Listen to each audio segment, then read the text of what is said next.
Hi, I'm Ben Hesselgrave, and this is a deep thematic dive into Frankenstein by Mary Shelley, brought forth by Ben Hesselgrave and Elliott Carr. Frankentheme.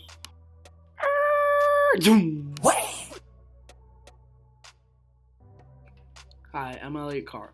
So our thematic statement is one selfish nature leads to unfortunate events which harm those who shouldn't be troubled.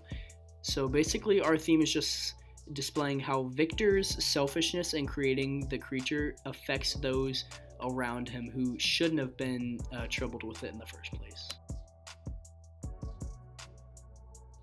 Meep meep.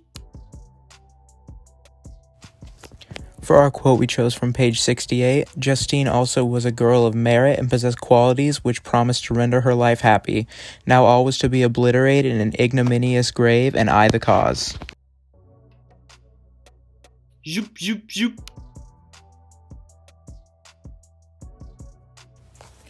Shelley uses a very positive and light-hearted word choice to describe Justine as a girl of merit, and says that because of her qualities she should have had a happy life.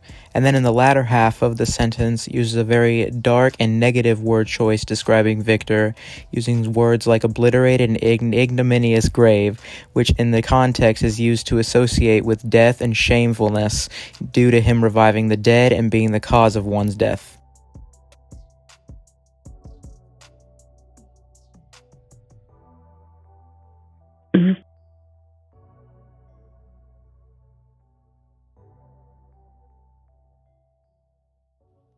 Alright, so we're going to look at some similar sentence structures. So Mary Shelley likes to, in her writing, she likes to start off a sentence with something a little bit more positive, and then she tends to end it with something a little bit more dark and condescending, especially in this book. Like, if you look at the quote on page 45, it starts off with a pretty positive aspect of dreams that had been my food and pleasant rest for so long a space. That's describing how Victor aspired to create the creature. And then it goes to, were now become a hell to me, and the change was so rapid, the overthrow so complete. That's a pretty negative aspect, and it's talking about his mental state and how it has declined since the creation of the creature.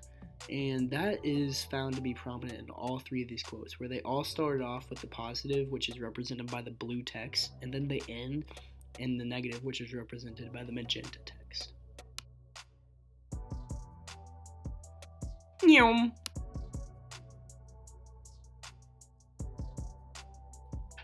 Now we're going to look at some shifts in characters, and we're going to start off with William.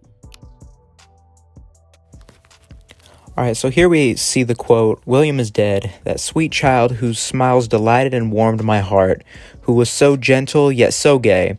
Victor, he is murdered. This shows how, because of Victor's obsession with his creation and his obsession with his work, it led to the death of William.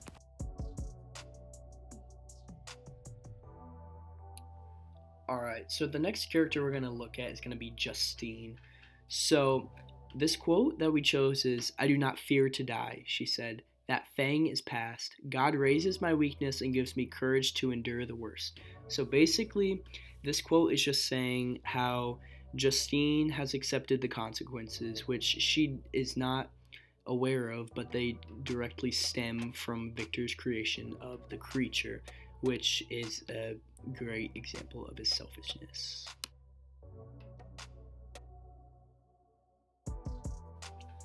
So the third and final character we're going to look at is going to be Victor himself. So the quote we chose is, but I, the true murderer, felt the never-dying worm alive in my bosom, which allowed of no hope or consolation.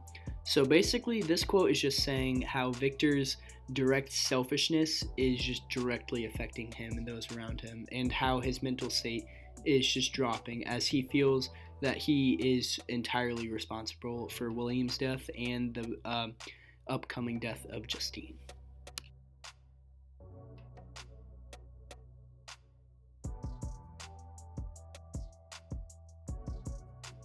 Alright, so now we're going to look at some parallels dealing with one quote from page 68 and one quote from page 71. Oh no, not the Frankentrain! Alright, so we're going to look at some parallels between these two quotes. So the first part that we're going to look at is the green words, which are obliterated, grave, murdered, and death. So these four words all have a meaning similar to death or destruction. And it's just interesting how Shelley uses these words throughout the text.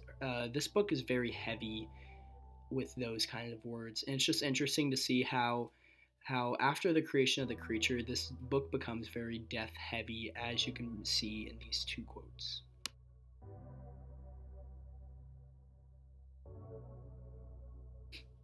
Alright, so now we're going to look at another set of parallels, which is the words of ignominy and ignoramus. So these words mean like public shame and just a loss of dignity, which is very prominent throughout the book, as after the creation, Victor becomes very frustrated with himself, and his view of himself just continues to drop throughout this novel.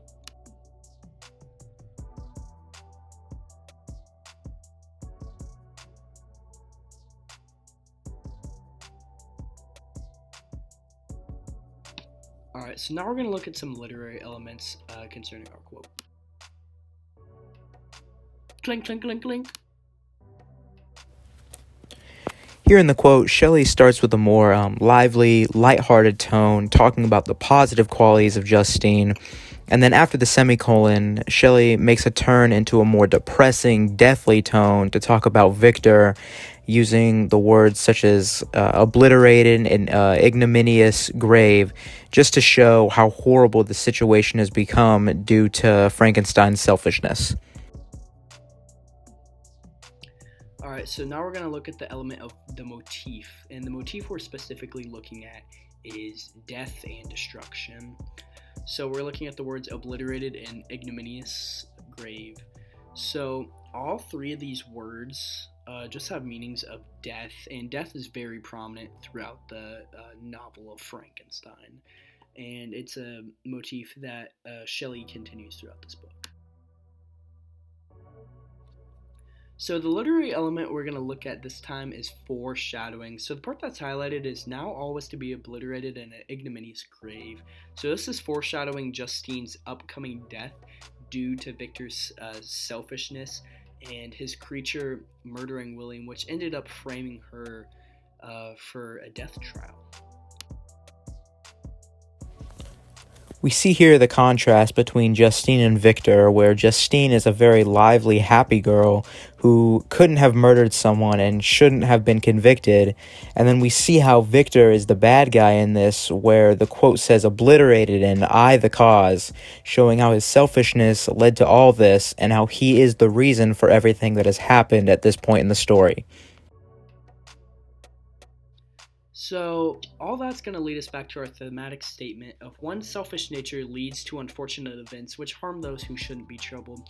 So after analyzing this theme and these quotes, you can just see how Mary Shelley just continues this theme throughout the novel with parallels and certain literary elements.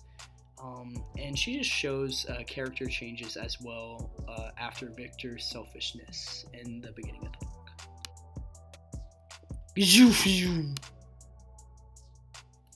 Skirt.